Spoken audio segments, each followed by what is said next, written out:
Pacific Formliner, a new innovative forming system for the decorative concrete industry. These indestructible and reusable forms are used to create a variety of decorative profiles on swimming pools, steps, countertops, and walls.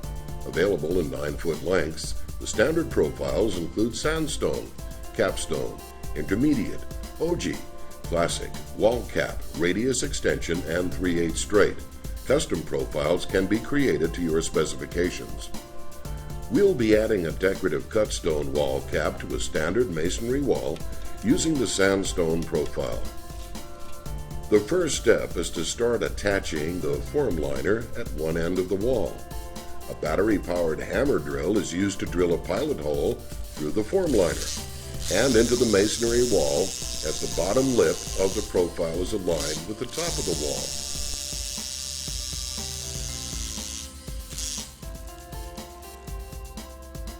A concrete screw, in this case a Tapcon, is fitted with a fender washer and screwed into the pilot hole. This step is repeated along the entire length of the wall, starting at one end, and is easily accomplished with one or two workers. Following the placement of the form on the first side of the wall, 1-inch concrete nails are then placed approximately 16 inches on center along the center of the wall, with the heads of the nails exposed about 3/8 of an inch.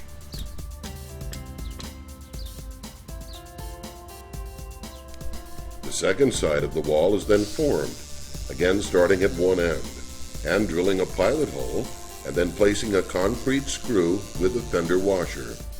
Pacific Formliner easily conforms to almost any radius. After the formwork is secured, control joints are then located at equal intervals along the wall.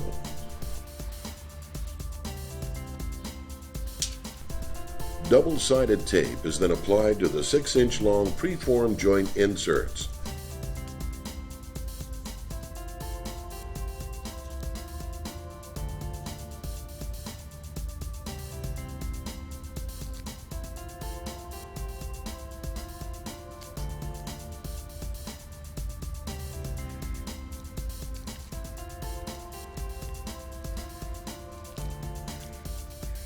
The inserts are then secured to the inside radius of the form and aligned perpendicular to each other with the tops of the inserts just above the finished surface.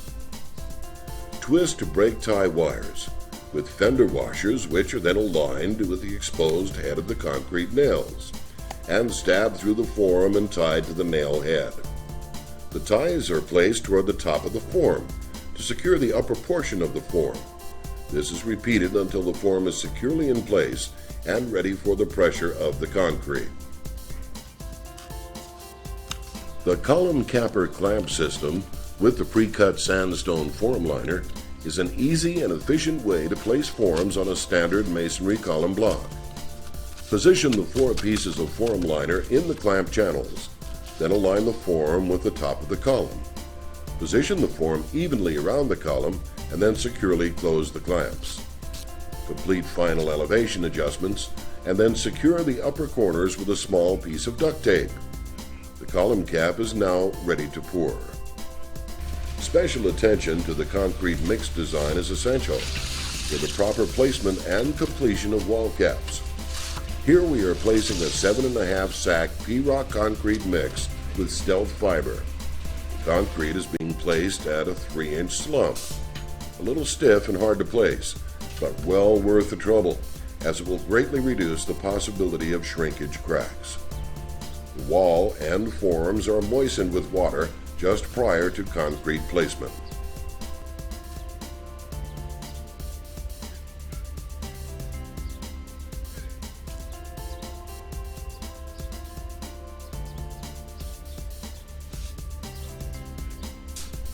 The concrete is then shoveled onto the top of the wall, and then carefully consolidated and placed against the forms by hand.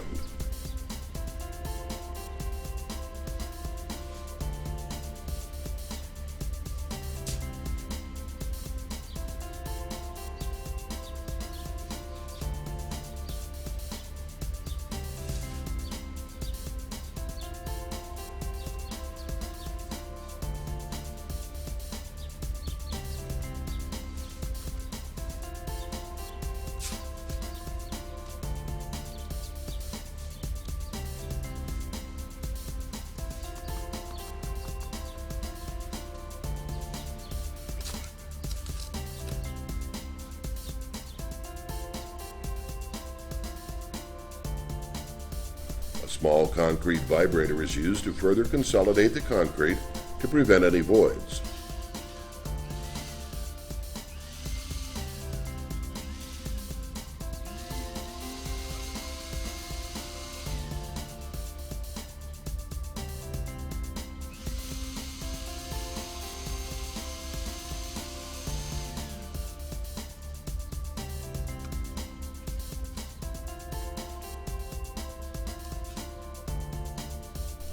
Note the use of the wood float to prevent movement of the form during vibration. Proper vibration will reduce the amount of voids and decrease the amount of finishing required. Continue the process along the entire length of the wall.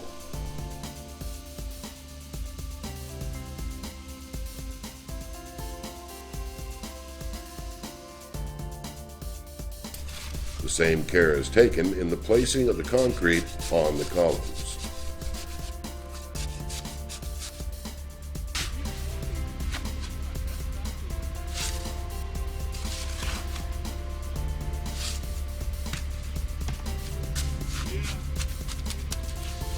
The concrete cap is floated with a slight crown to the middle and a half of an inch below the top of the form itself.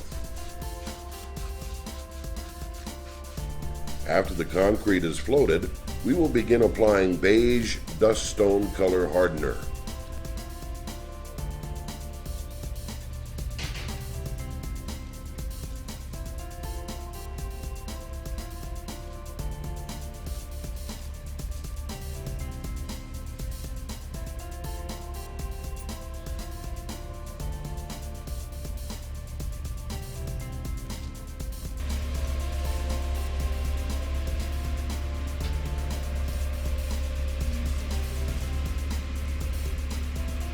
When the entire surface has been colored, a hand float is used to work the color into the surface.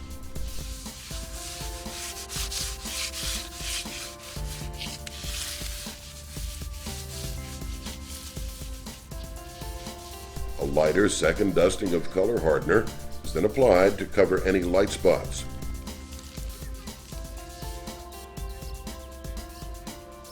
And the wall cap is floated again.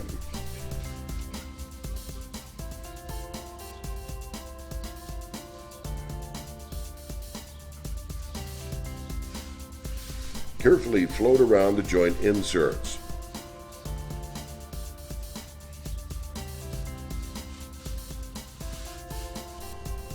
A butterfly joint tool is used to cut the joint in between the previously placed joint inserts.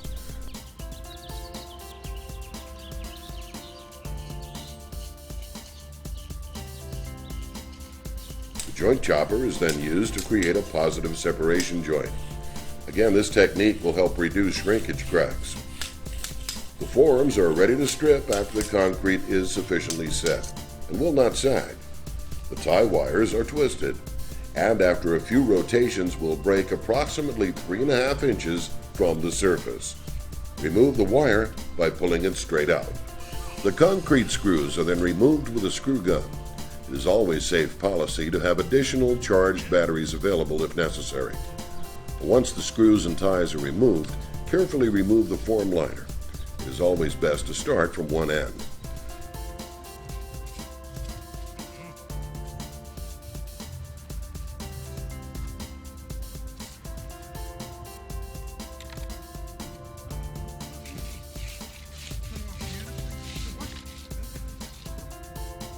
Float the transition area with a wood or a magnesium float just prior to coloring the edges.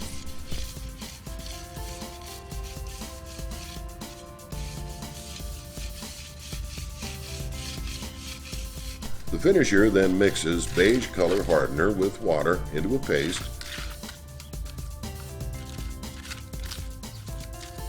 and applies it with a float to the uncolored portion of the wall cap.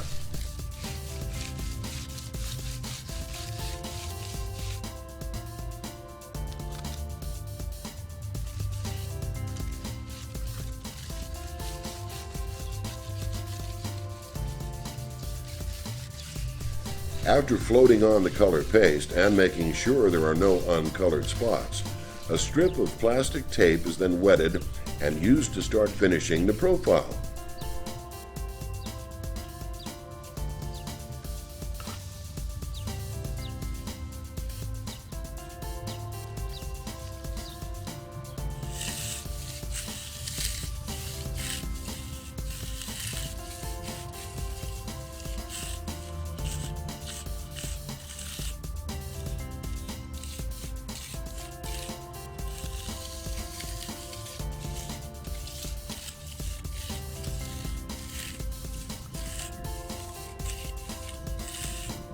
column cap forms are unsnapped and removed, and the coloring process is then repeated for the columns.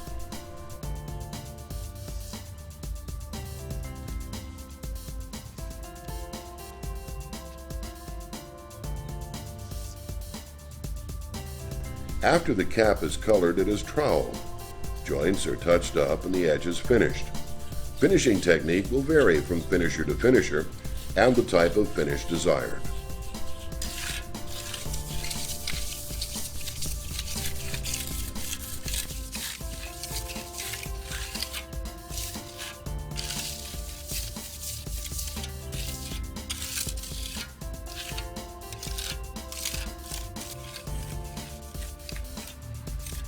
Walnut-colored antiquing release is then fluffed up and applied by hand to the cap. Again, make sure the entire surface of the cap is covered with release.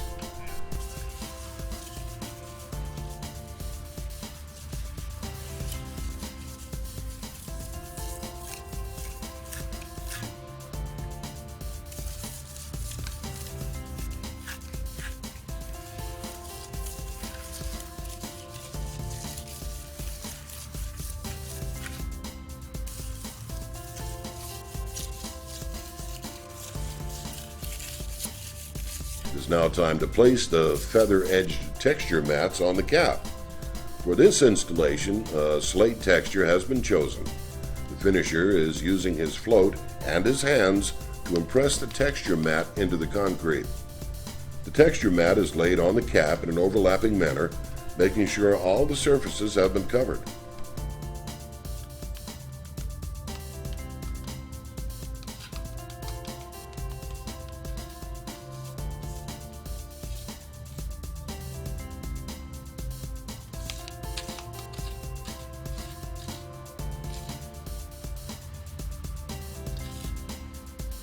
This process is repeated along the entire length of the wall, with a little touch-up along the joints.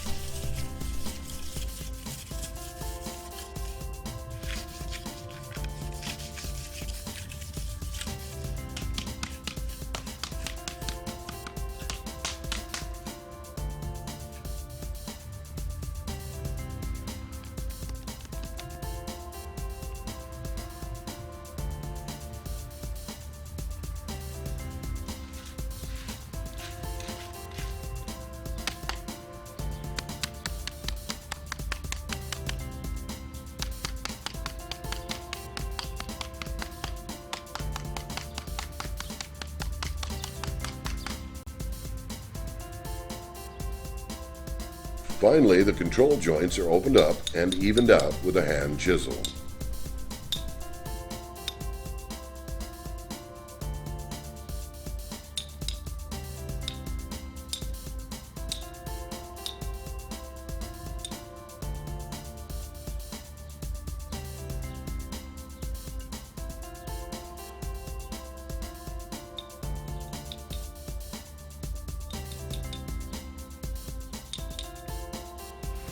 A few days later, the entire job is pressure washed using a 3000 psi pressure washer.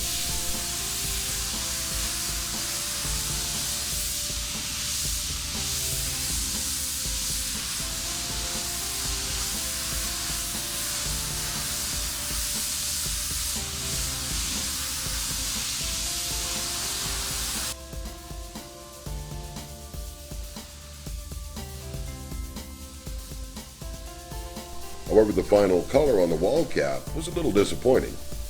We wanted it to more closely match the stamped concrete flatwork.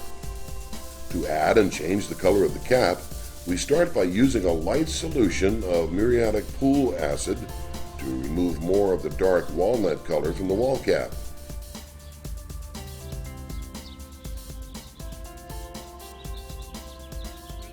Then we rinse it down with water and allow it to dry. We then add autumn brown touch-up color using the dry rag technique. First, a little color is poured onto the surface. It is then worked into the surface with a dry rag.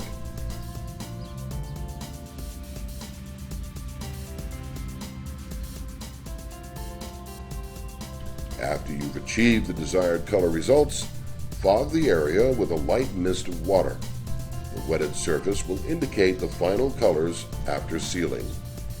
Add colors as desired, and then, to complete the project, seal with a water-based acrylic sealer.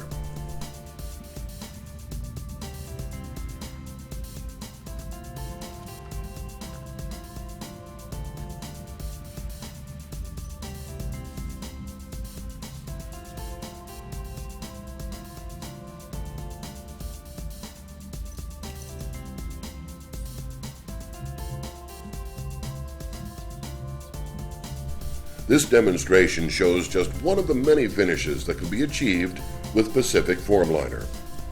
Different profiles and finishes achieved with Pacific Formliner are only limited by your imagination.